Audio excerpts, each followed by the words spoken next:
Salve, salve amigos. Era pra ser um paz e amor, mas saiu quase um dedo. Me desculpem. Enfim, salve, salve meus amigos. Tranquilo? Hoje eu vou conversar com vocês e apontar as diferenças básicas do que é um treino de powerlifting, um treino de bodybuilding, mesmo que o treino desse bodybuilder seja voltado para força, mesmo que seja um treino de força. Uma coisa que a gente precisa entender é uma diferença básica entre o powerlifting e o bodybuilding, é que uma coisa é uma coisa e outra coisa é outra coisa.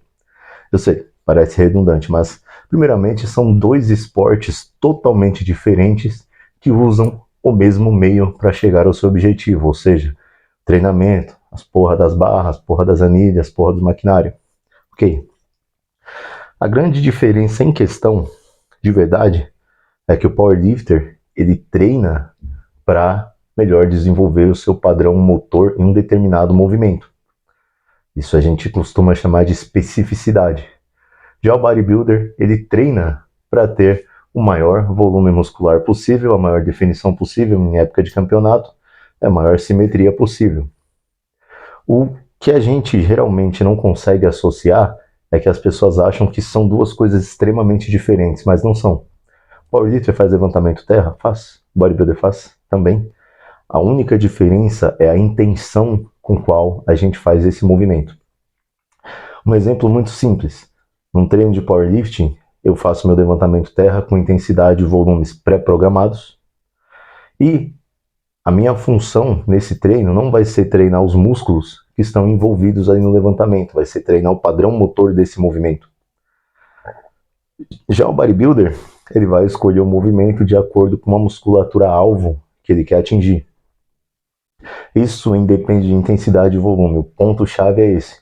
Ou seja, enquanto o bodybuilder ele pode estar fazendo levantamento terra para treinar ali a dorsal dele em menor escala, para treinar glúteo, para treinar posterior, que seja, o powerlifter está fazendo levantamento terra para melhorar, né, a taxa de desenvolvimento de força nesse movimento, bem como o padrão motor.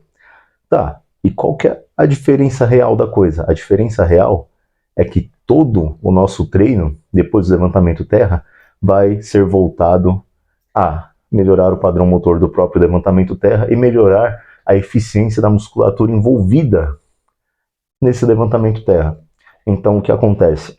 De um lado, o bodybuilder fez ali o levantamento terra dele, que seja com o objetivo de melhorar a dorsal, ou que seja com o objetivo de melhorar o restante da musculatura envolvida, mas ele treinou o levantamento terra dele, ele vai partir ali para fazer as remadas dele, as puxadas dele, tudo voltado para o desenvolvimento da musculatura.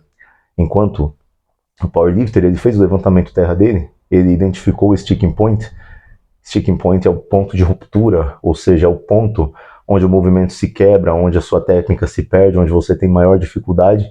A gente acha esse ponto e todos os movimentos restantes desse treino vão ser voltados para sanar esse problema do levantamento terra. Ou seja, meu lockout, por exemplo, no levantamento terra está ruim, eu tenho que melhorar o lockout. Então, depois do meu levantamento terra, o próximo movimento vai ser focado em melhorar esse ponto. O próximo depois desse também. O próximo depois desse vai ser focado em trabalhar com um pouco mais de afinco a musculatura que é envolvida nesse movimento. E assim vai. Essa é a diferença básica da coisa. Alguns outros pontos, interessantes é que assim, o pessoal acha que o powerlifter não faz treino de musculatura isolado. O que eu acabei de falar, que depois do nosso levantamento terra, do nosso block pull, a gente vai trabalhar a musculatura que é envolvida nesse movimento para que a gente tenha, claro, melhor eficiência na produção de força nesse determinado movimento. Ou seja, por exemplo, Lucas Ferro faz terra sumô, beleza. Fez o levantamento terra dele, ok. Tá com problema na saída, fez o levantamento terra em déficit dele. Os próximos movimentos são focados em trabalhar a musculatura que compõe, por exemplo, a saída do movimento, que é onde eu estou tendo mais dificuldade. Ou seja, no caso, quadríceps posterior, glúteo, eles têm que ser trabalhados de maneira isolada por dois motivos em específico. Um motivo em específico é que eu não posso mais estar trabalhando essa musculatura com movimentos compostos, multiarticulares. Por quê? Porque eu já fiz levantamento terra, já fiz meu block pull. Eu não quero ter um overshooting dessas estruturas, trabalhando elas em um movimento composto com muita carga.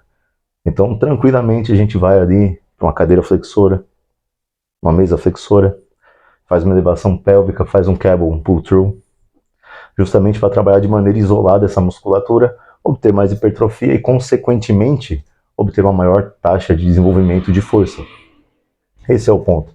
O bodybuilder, ele vai focar em desenvolver a musculatura que ele tem como alvo naquele dia. Então, enquanto o bodybuilder tem o treino dele de pernas, de costas, de peito, nós temos o nosso treino de agachamento, de supino, de terra. Justo, porque se o cara está treinando costas, ele vai estar trabalhando para desenvolver a musculatura das costas dele, ok? Se a gente está trabalhando levantamento terra, a gente vai trabalhar para desenvolver o melhor padrão motor desse movimento em específico, que são os 3 movimentos que compõem de fato a nossa competição, que é o powerlifting. Então essa é a diferença básica de uma coisa para outra. O que acontece, né? Quando o bodybuilder decide treinar força não se faz somente no agachamento, no supino e no terra.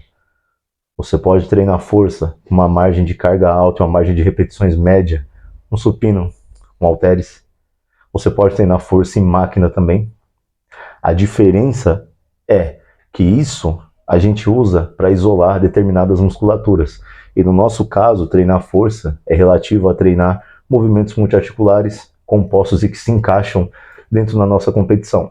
Ou seja, se na minha competição eu faço agachamento, supino e terra, não teria ali um motivo plausível para eu treinar força, extrapolar nas cargas, por exemplo, de um hack squat, de um leg press, porque isso não é modalidade competitiva. Pode ter algum carryover no próprio main lift, no levantamento, pode sim, naturalmente, mas não é uma prioridade, né?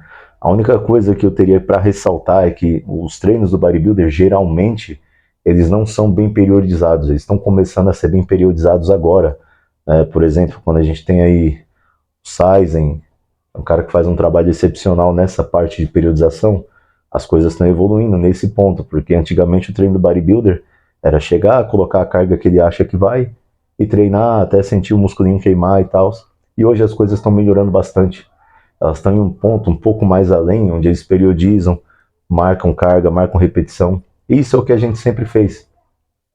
A grande questão é o que? O bodybuilder, ele vence a gente em estrutura justamente porque o volume que ele aplica esses treinos de musculatura, sejam eles compostos ou isolados, é bem superior ao nosso. Enquanto no nosso caso, a intensidade do treino é bem superior. Então, essas são as diferenças básicas ali de uma coisa para outra, né? Só que, no final das contas, nós somos seres humanos tentando buscar a sua melhor performance através do treinamento, dentro de uma porra de uma sala de musculação. Então não existe essa diferença tão grande, não existe essa especiação tão grande. E acima de tudo, lembrem-se, Power Building é um treino, é assim, um termo que não existe.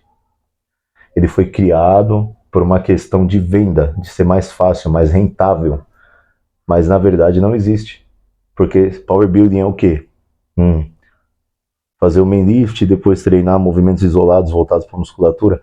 Pois é o que o powerlifter faz. É o que o bodybuilder hoje em dia também faz. Então, a pessoa que fala em power building, ela está tentando te vender isso como se fosse uma coisa nova, só que, entretanto, é uma terminologia que existe nos Estados Unidos desde 1900 e lá vai bolinha. É igualmente o Spotopress, que o Eric Spoto criou e que aqui no Brasil começaram a vender como ponto zero. E todo mundo comprou, sendo que o negócio está lá, ó, solto na internet. O Eric Spoto, que era um cara que tinha um supino assim, mais ou menos, ele fazia 16 repetições com 200 quilos no supino, ele criou esse movimento, né, essa forma de movimento que ajudou bastante o supino dele. Aqui no Brasil venderam como ponto zero. Então não tem lá muita diferença, não existe muita essa especiação. A única diferença é a intenção com que a gente faz o movimento. Essa é a diferença básica, clássica, entre um bodybuilder e um powerlifter. Embora eu às vezes considere o powerlifter um pouco mais inteligente, que é o meu caso. Talvez mais bonito também, não sei. O que vocês acham? Zoeira, rapaziada. Tamo junto e é nóis.